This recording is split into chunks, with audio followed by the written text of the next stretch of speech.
के लिए क्या चाहिए, क्या उनका क्रूशियल डेट होता है, क्या उनका वैलिडिटी होता है, ये सारा वीडियो एक अलग से बनाऊंगा भाई। ठीक है जी। फिलहाल अभी मैं मोटा मोटा इन पे बात कर लेता हूं कि आगे का प्रोसेस क्या है तुम्हारे लिए। मेडिकल की बात करते हैं। सबसे पहले तो मेडिकल है भाई।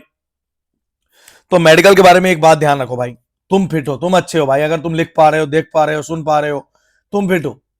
एसबीआई का है ये, एक्चुअल में बैंकिंग का मेडिकल है, ये फौज का मेडिकल नहीं है, ठीक है ना। डिफेंस का नहीं है कि बहुत तगड़े लेवल पे तुम्हें चाहिए ना भाई, इतना टफ नहीं होता है। क्लियर। बैंकिंग का मेडिकल है, ठीक है जी। बहुत ही आसान होता है, बहुत ही इजी होता है। ये तुम्हें यहां से निकालने के चांस बहुत कम होते हैं, निग्लिजिबल होता है। हाँ, कई केस ऐसा है, मान लो अब किसी को इंटेंस प्रॉब्लम है कोई, ठीक है ना, पता चले कि बैंक में जाते, भगवान ना करे किसी के साथ ऐसा हो, लेकिन अगर मान लो कोई बैंक में जाते ही खत्म हो जाए, तो फिर तो बैंक को हर जाना भुगतना पड़ेगा ना। तो ऐसा सिनेरियो किसी के साथ अगर है, तो फिर उसको तो रोक लगाया ही जाएगा डेफिनेटली। आप समझदार हैं यार, आप खुद समझो ना कि कोई अगर इंटेंस प्रॉब्लम है तो कैसे ज्वाइन होगा वो। हाँ, उनको इवन टाइम दिया जाता है कि तुम इसको सुधार कर लो, तुम इसको सुधार कर लो। तो मेडिकल में 3 4 5 चीजें होती हैं। तो ईसीजी होता है, आई टेस्ट होता है, ईयर का होता है, उसके बाद क्या बोलते हैं इसको, अलग अलग तरह की चीजें होती हैं। तो 5 7 चीजें होती हैं, ठीक है ना।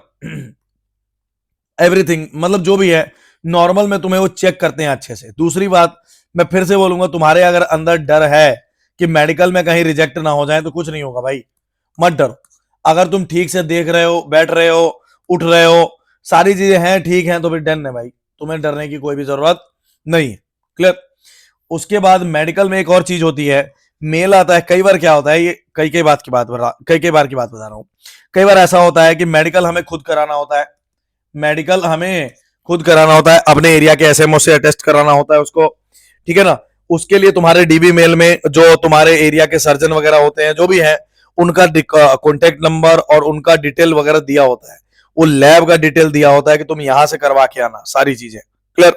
जस्ट वहां जाके रिपोर्ट सबमिट करनी होती है। लेकिन कई बार ऐसा होता है due to lack of time कि वो खुद बुला लेते हैं, लैब वो खुद अरेंज करते हैं, डॉक्टर वो खुद अरेंज करते हैं, तुम्हें बस वहां पे रिपोर्टिंग टाइम पे पहुंचना होता है, सारी चेकिंग वगैरह वो खुद करते हैं। हमारे टाइम में उन्होंने खुद किया था, हाँ, पर इसका कॉस्ट लगा था। कॉस्ट तुम्हारा अपना होगा, जो भी खर्चा आएगा मेडिकल का, वो सारा तुम्हारा खुद का है भाई, मेडिकल का खर्चा नहीं देती बैंक। क्लियर है ना। तो ये दोनों ही केस पॉसिबल है। बाकी आपके मेल में लिखा होगा कि क्या है और क्या नहीं है, अपना मेल देख लीजिएगा, ढंग से पूरा मेल को पढ़िएगा। क्लियर है। अगली चीज है डीवी। डीवी के लिए वैसे तो चलो मैं डॉक्यूमेंट्स के लिए सारी बातें बताऊंगा ही, बाकी अपना एक बात याद रखना, तुमने अगर कोई सर्टिफिकेट यूज किया है, ईडब्ल्यूएस, ओबीसी, तो वो सही होना चाहिए, उनकी गाइडलाइन के हिसाब से होना चाहिए।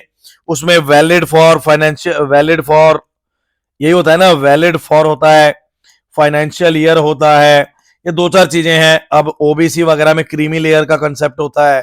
तो ये सब में अगर तुम फिट बैठ रहे हो, मतलब क्या है यार, डीबी में क्या है, डीबी का मतलब क्या है, डीबी का मतलब ये है कि तुम्हारे पास कोई जाली कागज ना हो, हाँ है ना।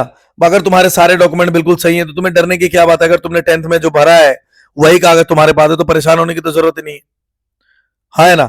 अगर तुमने मार्क्स बिल्कुल सही भरे, अब मान लो मेरे नंबर 50 है, मैं 70 भरूंगा, तब तो गलती है भाई, निकालेंगे हमको, हाँ कि ना। तो डीबी में डरने की कोई भी बात नहीं है।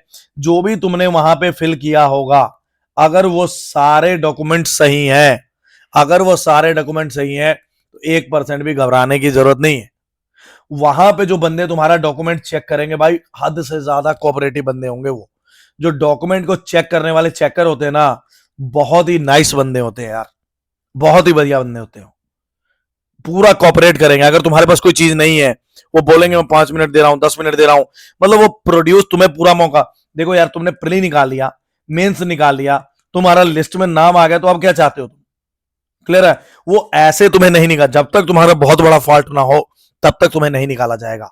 इतनी बात की गारंटी मैं दे रहा हूं भाई, ठीक है ना। जब तक बहुत बड़े लेवल पे तुम फॉल्ट नहीं कर रहे हो, तब तक नहीं निकाला जाएगा। अब तुम अगर उनको चकमा दोगे, तब तो दिक्कत होगी ना। अब तो तुम कल हो के मुझे धोखा दोगे, तो मुझे भी दिक्कत होगी, ठीक है ना। तो एक बात याद रखो, बिल्कुल खुश होके जाना डीवी में, ठीक है ना, फेस पे स्माइल रखना अपने। अगली चीज है एलपीटी लैंग्वेज। अब इसमें दिक्कत उनको आएगी जिन्होंने अदर स्टेट से पेपर भरा है। अदर स्टेट से मतलब तुमने जिस भी स्टेट से पेपर निकाला है, वहां का जो रीजनल लैंग्वेज है, जब भी हम फॉर्म भरते हैं, तो एलपीटी की एक लिस्ट आती है कि फलाने, जैसे चंडीगढ़ सर्कल में हूं मैं अभी, तो चंडीगढ़ सर्कल के लिए या तो पंजाबी या तो हिंदी मैंडेटरी है। तो 10वीं में या 12वीं में, 10th या +2 में तुमने पंजाबी, मतलब इन दोनों में से कोई एक सब्जेक्ट भी पढ़ रखा है, आई रिपीट माई वर्ड्स, पढ़ रखा है, तो तुम्हारा एलपीटी नहीं होगा। अब कोई बंदा ऐसा है जिसने हिंदी भी नहीं पढ़ी, पंजाबी नहीं पढ़ी, तो फिर उसका एलपीटी होगा। मान लो गुजरात है, तो कोई बंदा ऐसा है जिसने 10th और 12th में, 10th या 12th बोल रहा हूं, 10th या 12th में गुजराती नहीं पढ़ी, जिसने नहीं पढ़ी सिर्फ उसी का एलपीटी होगा, जिसने पढ़ी उसका कोई एलपीटी नहीं होगा। अब बात यह आती है एलपीटी की जरूरत क्या है सर, तो भाई बहुत जरूरत है। क्यों? क्योंकि जब तुम फ्रंट डेस्क पे बैठोगे ना, जब तुम क्लर्क बनोगे, तो तुम डेली लोकल पीपल से डील करोगे, बुजुर्गों से डील करोगे। लोकल पीपल से जब तुम डील करोगे तो उन्हें नहीं आती भाई इंग्लिश, ठीक है ना। 1 मिनट के लिए जो पीओ होते हैं, जो ऑफिसर हैं, उनको नॉर्थ इंडिया वालों को साउथ इंडिया भेजते हैं, तो उसमें क्योंकि पीओ जो है, जो ऑफिसर हैं, उनका जो लोकल पीपल से डीलिंग है वो नामात्र है, बहुत कम है। मेन डीलिंग जो है वो क्लैरिकल का है। तुमको कैश पे बैठना है, तुमको नेफ्ट आरटीजीएस करनी है, तुमको खाते खोलने हैं, अकाउंट खोलने हैं। तो भाई अगर मान लो लोकल भाषा नहीं आती है, तुम कैसे डील करोगे? अब बुजुर्गों की पेंशन आती है, कैसे डील करोगे उनसे भाई?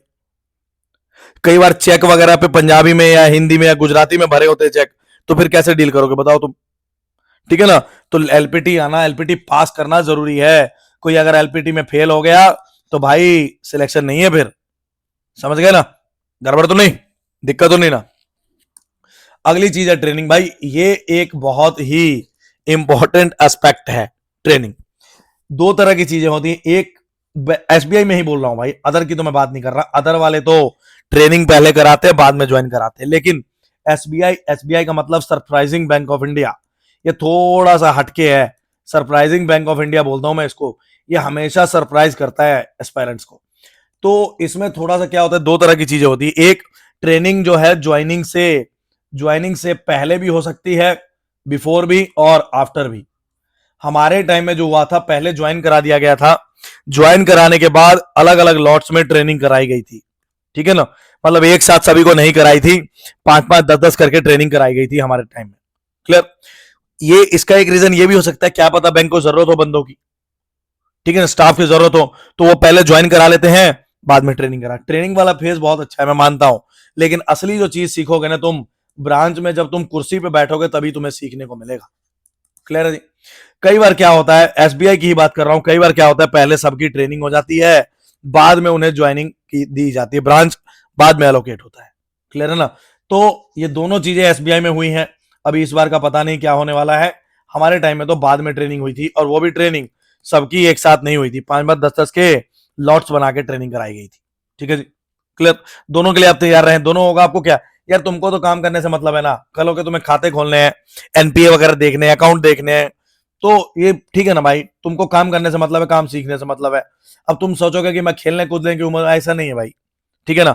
अब तुम एसबीआई के मेंबर बन चुके हो, इंडिया का लार्जेस्ट पब्लिक सेक्टर बैंक है, 53 करोड़ कस्टमर है इसके, तो तुम एक रिस्पेक्टेड पर्सन बन चुके हो। अब खेलने कूदने की बात छोड़ दो भाई, हर बात पे ही नहीं करने का, ठीक है। अगली चीज पोस्टिंग। पोस्टिंग में अगर मैं बात करूं तो पोस्टिंग का, अब कई लोग बोलते हैं होम पोस्टिंग चाहिए भाई। देखो एसबीआई की उसमें पहले ही लिखा होता है, और जब तुम डीवी के लिए जाओगे ना, तुमसे एक बायोडाटा फॉर्म भी साइन कराया जाएगा।